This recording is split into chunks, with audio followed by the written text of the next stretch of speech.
এই যে দিদি, দিদি আপনার বাড়িতে পায়খানা আছে দিদি, আমার খুব জোরে হাগা পেয়েছে, প্লিজ আপনাদের পায়খানা একটু হাগতে দিন না। আমরা সব মাঠে হাগি। এই যে ভাই তোমার বাড়িতে পায়খানা আছে ভাই, খুব জোরে হাগা পেয়েছে আমার। না আরে খুব জোরে হাগা পেয়েছে, কি না করছো দাল্লাওড়া।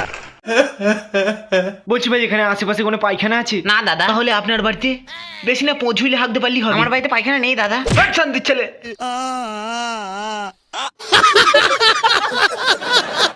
তোমার বাবার স্বপ্ন তুমি ম্যাথর হবে, সেসব না করে তুমি বাড়িতে শুয়ে শুয়ে শুধু পাঁচছো। ম্যাথর হবে, পাক্কা ইঞ্জিনিয়ার তৈরি হবে। নিজের ছেলেকে যদি পায়খানা পরিষ্কার করাতে না পারেন তাহলে ভিড় বাসে পেঁদে নিজের পোঁতকে অপমান করবেন না। এদের একটা পাঁতার ওয়ার্নিং দিয়ে ছেড়ে দিন, আর আমার জন্য এক প্যাকেট বিমল দিয়ে যাও। স্যার আমার জন্য একটা সুইট সুপারি। এই যে দাদা আপনার বাড়িতে নিশ্চয়ই পায়খানা আছে, আমাকে একটু হাগ দিয়ে দিন না। পায়খানা নেই ভাই। নেই মানে কি? তাহলে আপনার হাগেন কোথা? মোদে মোনা গুজে শুয়ে থাকেন নাকি সবাই? কারোর বাড়িতে একটা সামান্য পেট ছেড়ে হাগার মতো পায়খানা নেই?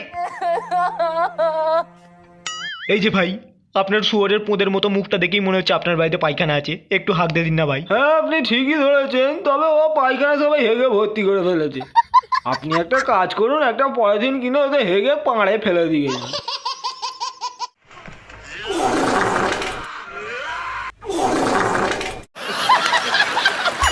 তোমার নতুন জিন্স প্যান্ট পরে আমি পেঁদেছি?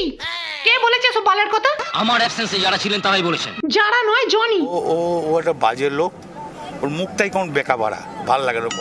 মানে জনি সিং। হ্যাঁ হ্যাঁ ওই জনি জনি। দু একদিন তোমার জিন্স প্যান্ট পরে ঝাঁচালো পাঁদ মেরেছি বলে তুমি আমায় সন্দেহ করতে শুরু করেছো। দু একদিন? আজকেই তো হাতে নাতে ধরা পড়লে, তা আজকে রাত্রে তুমি কেন আমার বাপের লুঙ্গি পরে পরপর করে পাঁচছিলে সেটা জানতে পারি কি?